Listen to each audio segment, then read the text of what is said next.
healing power of forgiveness is a looming issue for most of us, and it holds us back from so many things. And often it gets tied up with fear and anger. I know I'm not alone with that. And often forgiveness is linked to church and religion, but it's something each one of us get to navigate during this journey of life. Some of us think it's just hogwash. Some of us are conditioned that it's mandatory for existence. This conversation today is not about religion. I want to make that very, very clear. Either way, whatever you think about forgiveness, today's story is going to massively impact you. It is riveting, and you'll want to hang around.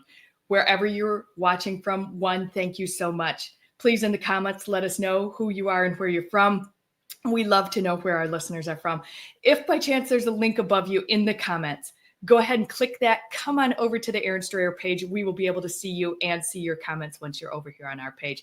Wherever else you're listening from, if you're watching the replay, #replay. If you're listening from our podcast, we very much appreciate that as well. We are live on the Erin Strayer Show, where we are all about promoting, cultivating, and expanding amazing female entrepreneurs that are out in the world doing things just a little bit differently. We talk about hot topics and pain points, two huge ones that we're going to talk about today.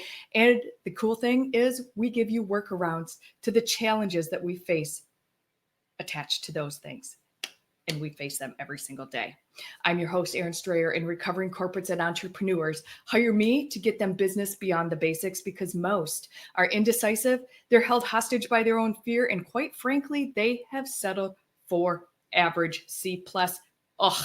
Is never, ever good enough. So I help them keep on track by setting attainable goals, plugging gaping holes in their business and personal lives, and taking their dreams to reality. And bottom line, I provide peak performance scaling strategies so that you and your business gets the attention to detail it deserves, and you start making money. You can find me at erinstrayer.com. This show is not about me. I am just the facilitator. And our guest today, her name is SueZann Bosler. I always want to put a T in her name. She is the co-founder of Journey to Hope, and I'm so excited and blessed and honored to have her on the show today.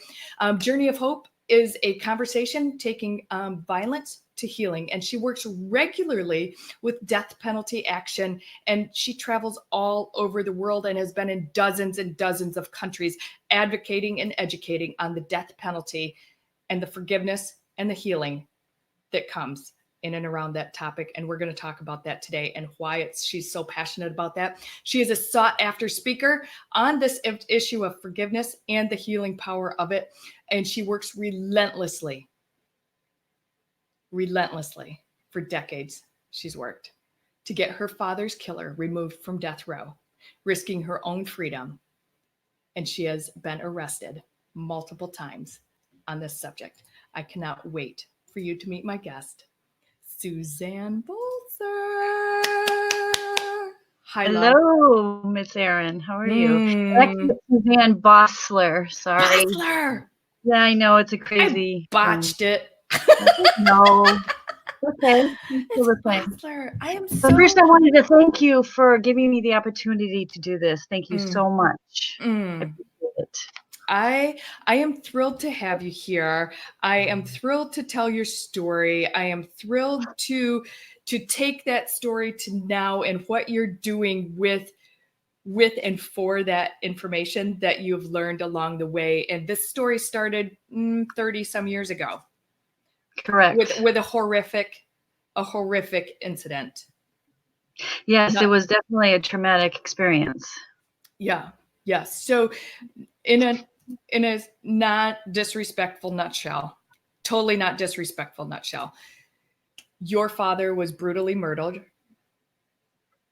You were stabbed repeatedly in that same incident. Your father was killed. You survived. And in that instance, I want to kind of caveat that your father was a minister, which kind of, in my mind, makes this that much worse. That much worse. Regardless, it happened. It happened 20, 30 some years ago. And you have spent this entire time healing, not only physically emotionally, mentally, spiritually, but you have taken your stance on forgiveness to the extreme. And I want to massively acknowledge that for you. I want to massively, massively acknowledge that. What are you doing now?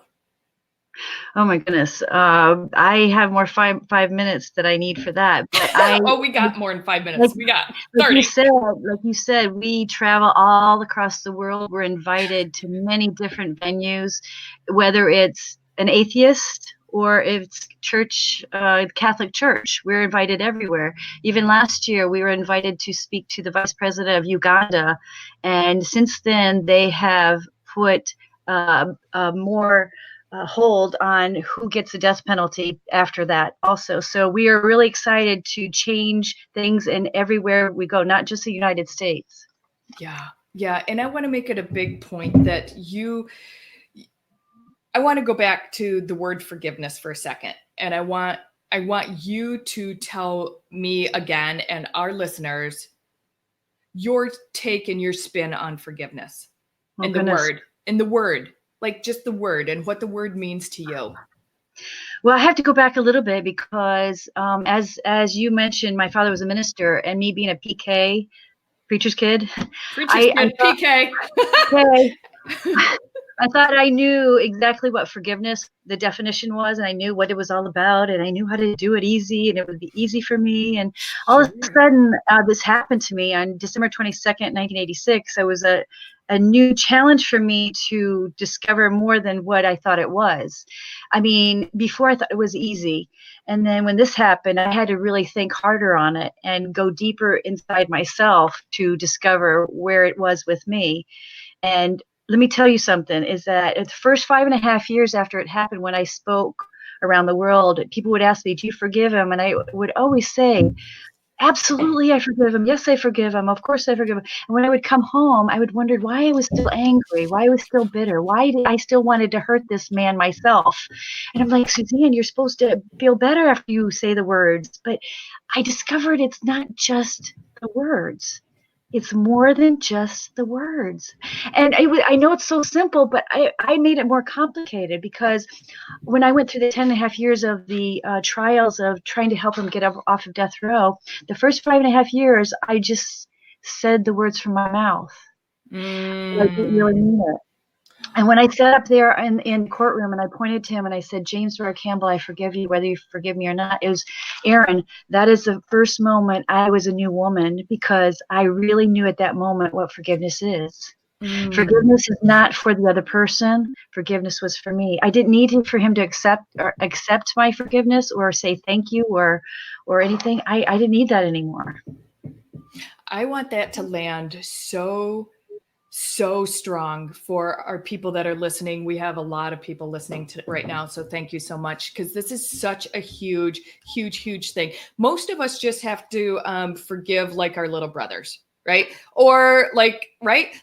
Let's just keep this real for a second because the majority of us don't in our lifetime, thank God, don't have to deal with what you have dealt with for the last 30 years. And I just want to, I am going to bring it in because you have been given this opportunity and you are big enough and you are strong enough and you have the soul to carry this mission forward. What you've been doing for the last 30 years is remarkable. When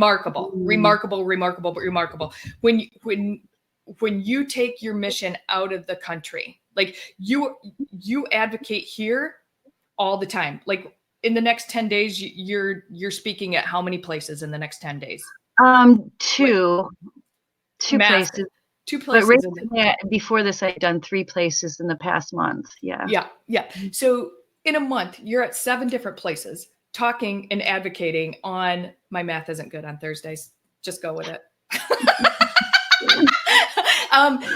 Advocating on the behalf of this gentleman that's sitting on death row for the issue that was sitting on death row. Was key, was because of you and your actions and your unrelentless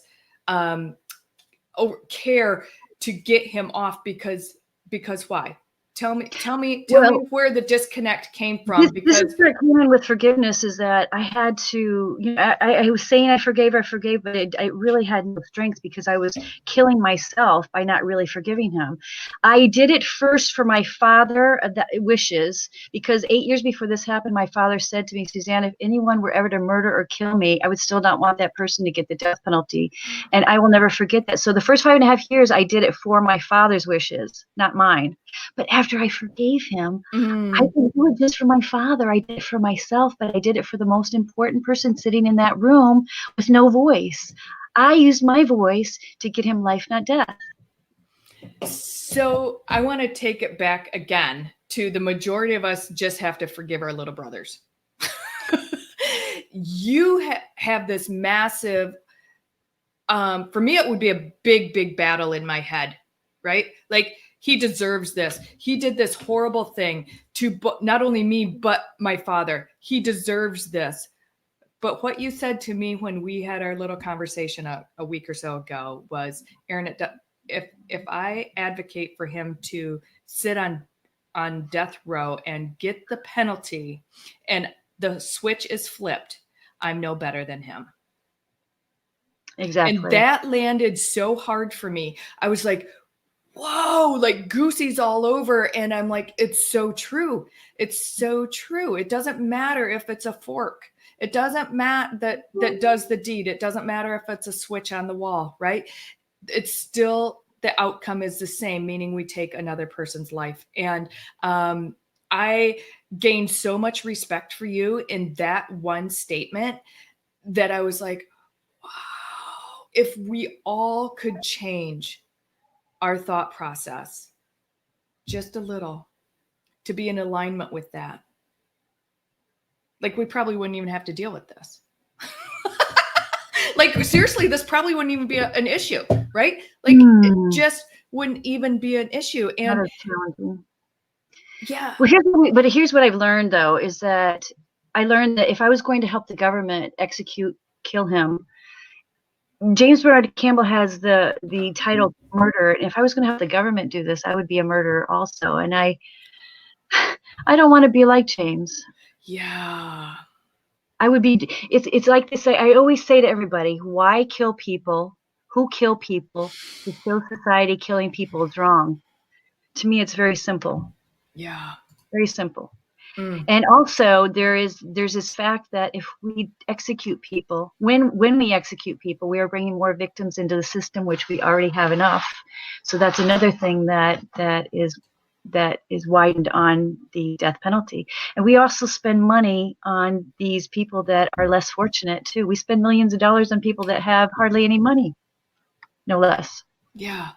Yeah. So I know a lot of people in and around this topic who think that not everything is forgivable. What's your take on that? Well, let me tell you, I've had years to think about these questions. Right. And let me tell you, like I said, it took me 5.5 years to fully 100% forgive him. Here's what I figured out afterwards. The first 5.5 years, the first couple months, I forgave him 1%. Then the next couple months, I gave him 10%, then 20%, and then I went to 99% because I was holding on to saying, if I forgive him, that means I'm going to say it's okay for what he did, or I'm expecting him to say, thank you, SueZann, for saving my life, or I'm saying it's okay for what he did. Or the last thing, most important for me is I still get emotional about this, but is it going to take away for me to be able to cry happy tears and to see my father? And when I discovered that it wasn't, I could still cry happy tears and miss my father if I forgave him. And that was one of the most important points about forgiveness for me. That's huge. That gave me goosies all over again. And another thing that you mentioned in and around this same topic, I mean, we're talking about forgiveness, the power of forgiveness, the healing of forgiveness. And you said earlier that forgiveness is for you. So what happens when, whether it's the death penalty or forgiving my little brother or somebody else that took my parking spot or some other little thing that's not as ginormous as the death penalty, like, what happens, right? Like when we don't forgive, what happens to us?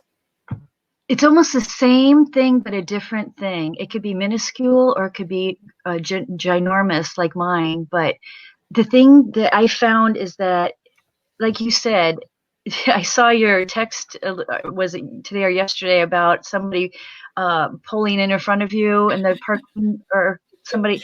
Yeah. These minuscule things are just as important as big things.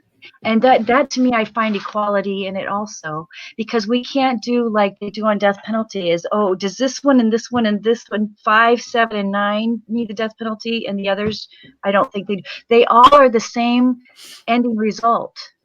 So to me, it's the same. It's the same. It's just as important, because it shows how imperfect we are still, even if we, if we don't forgive, we still have it within us, that it stays there, and it gets worse and worse and worse. Festers.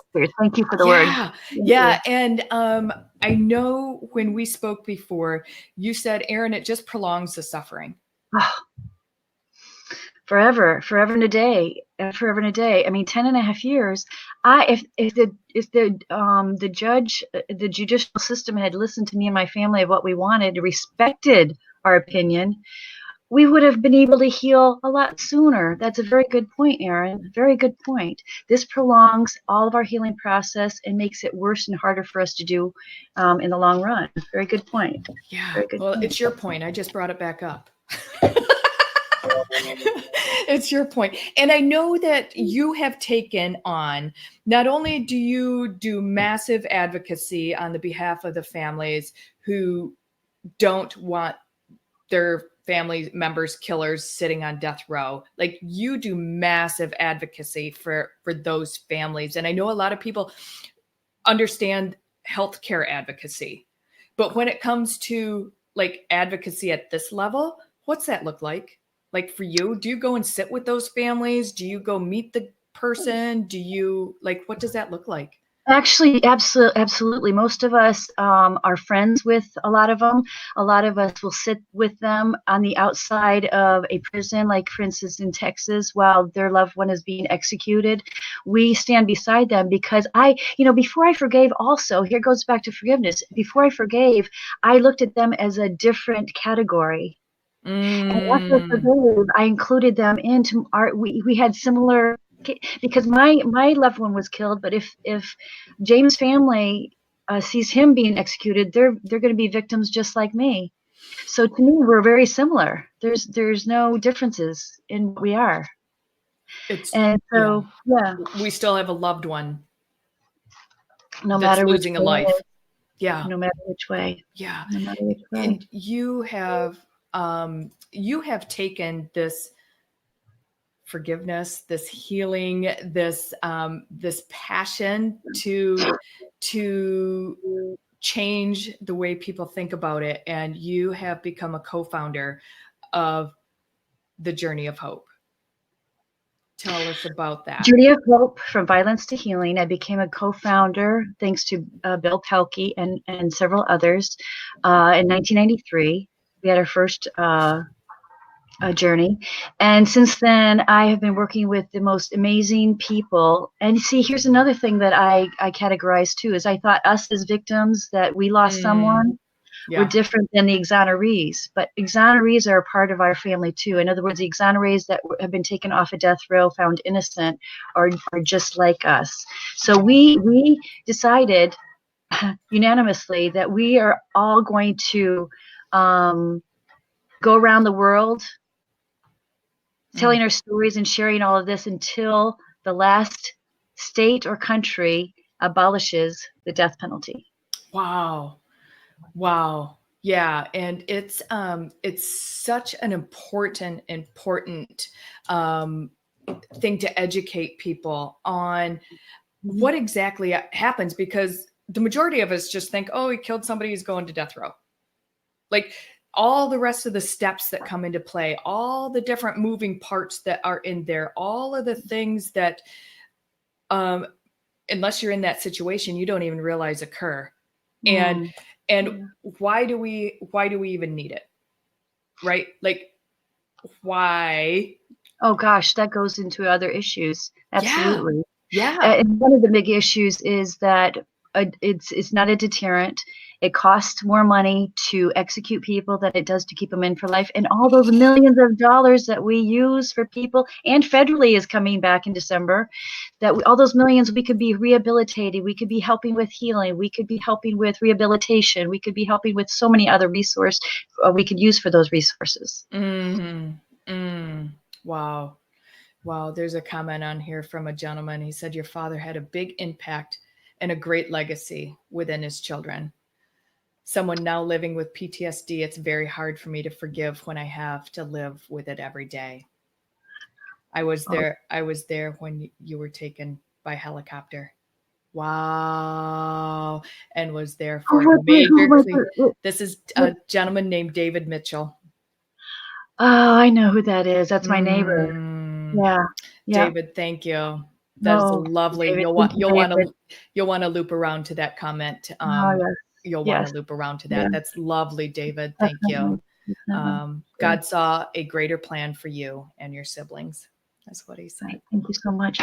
Hey, is this okay if I just add this? Absolutely. Here I have a card that I carry in my purse.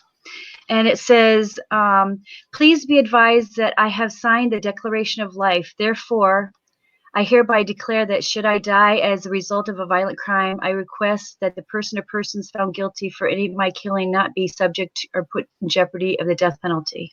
In my purse. Where did you get that, or did you just have it made? I had it. I got it from one of my advocates over the past 20 years. I don't even remember who it was. Oh my gosh, you should have those available. Pass them out. we have plenty of bumper stickers to put on the card too. Yeah. So one of the things that I've put in the comments over here on the Erin Strayer page, and it will be in show notes, both on our podcast and on our YouTube channel, that you are fundraising. Oh. So I have your fundraising link, and it's to a mighty cause. Let's talk about that for a second. Well, Abe Bonowitz is the one that put that all together. So he also set up individual sites for each one of us victims that are speaking. And so you will find mine on there and be able to see. Also, actually, he reminded me this morning that our goal is $100,000, and this morning it's about 25,000 that we have so far. So what we're asking is anybody who would just love to be a part of it and join our list. If you can go to journeyofhope.org to join our list of what we do and how we do it and who all of these people's stories, or you can also it would be good if you go on. Sorry, one second. Text the word Journey of Hope, Journey on 33777. You can get right on or call on the phone. And then the last thing would be if you want to just get on our list, journeyofhope.org, to be a part of it also. That's beautiful. So when they text the Journey 33777, what happens? Journey to 33777. Oh. Yep. Yes. Did I do it right? Sorry, I didn't read the part. USA or Canada. Sorry, text. Is that the right number? 33777. United States, yes, and Canada.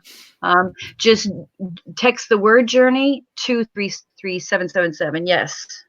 Oh, gotcha. So, let me fix that. Okay. Text the word Journey to. But also, if anybody would like to just chip in, that would be wonderful. Or even do sharing of this 30-minute Erin Strayer show would be wonderful too.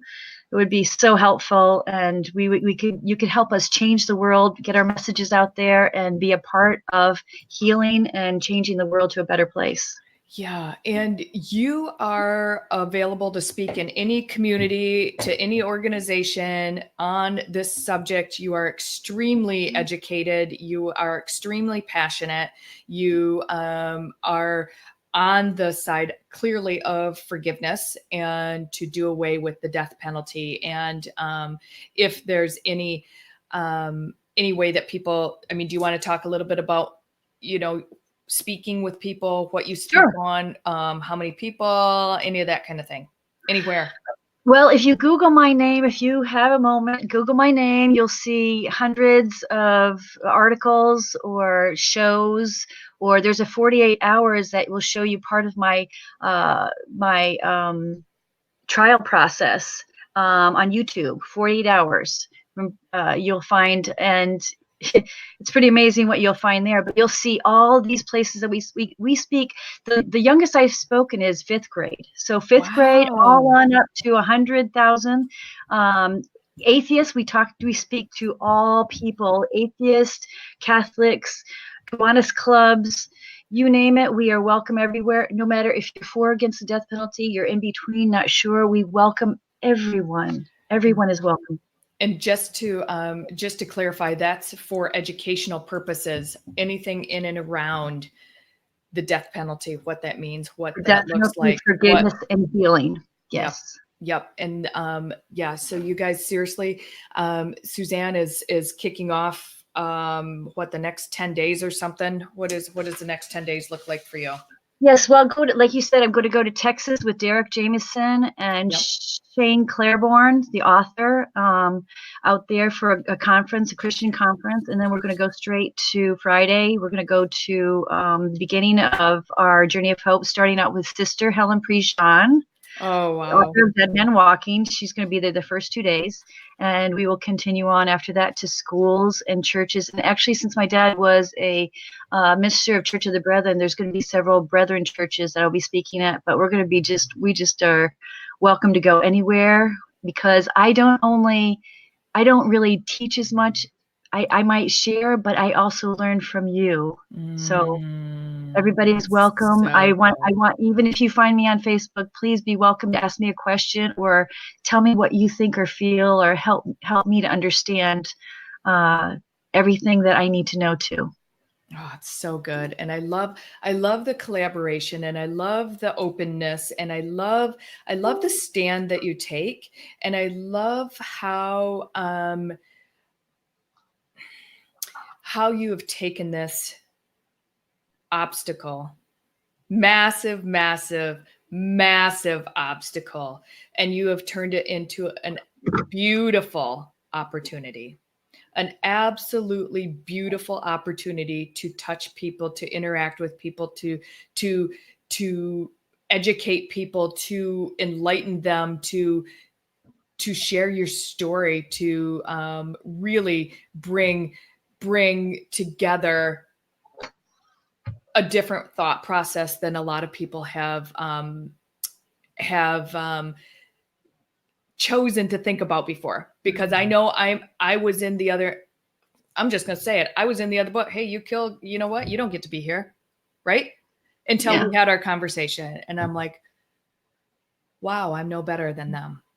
If I choose to agree to flip the switch, I'm no better than them. How does that make me any better than them?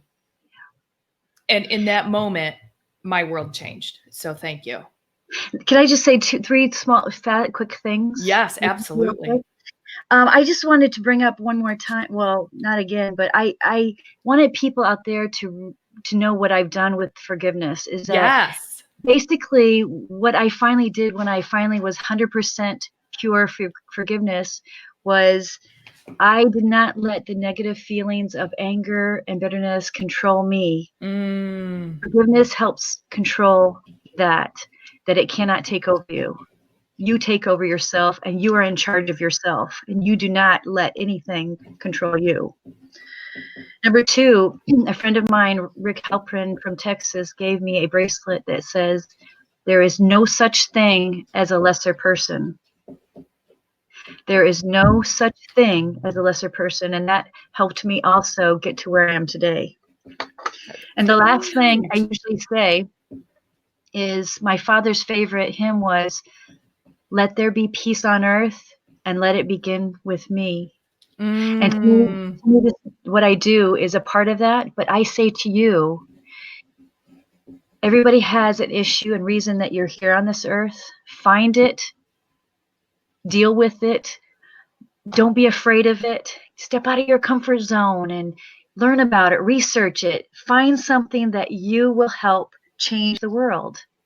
But I say we all are part of this, not just me, not just Aaron, not just my exonerees. We are all a part of changing the world. Thank you. Let that land, people. And it's a choice that we get to change the world. And SueZann, I'm so glad and I'm so proud to know you. And I'm so glad to support you. And I'm so honored to be in your circle and to be advocating on your behalf. And girl, I can't. I've known you for a week and I feel like I've known you forever. And I cannot think of anybody better to do this work. So thank you. Thank you for stepping into the opportunity. Thank you for sharing your amazingness with the world. Thank you for not letting lines hold you back. Thank you. Thank you. Thank you very much, Miss Erin. Thank you. Blessings to you all. Thank you, everybody, wherever you're listening from today. Again, we so appreciate you. This is a huge, huge, huge topic. Very, very important for many of us to hear. And forgiveness, again, affects all of us. Some of us, like SueZann, an enormously bigger way. What we choose to do with that is completely 100% up to us. Yeah, that's right. So SueZann said it. We all get to change the world. So go change the world. Amen. Thank you for being with us today. SueZann, thank you for your time, your energy, your amazingness in changing our world and our thought patterns. And I appreciate you. Everybody else, wherever you're listening from, again, we totally appreciate you. We would not be here without you. And this show is all for you as well. So thank you so much for being with us. And we will see you back soon. Peace. Bye, everybody.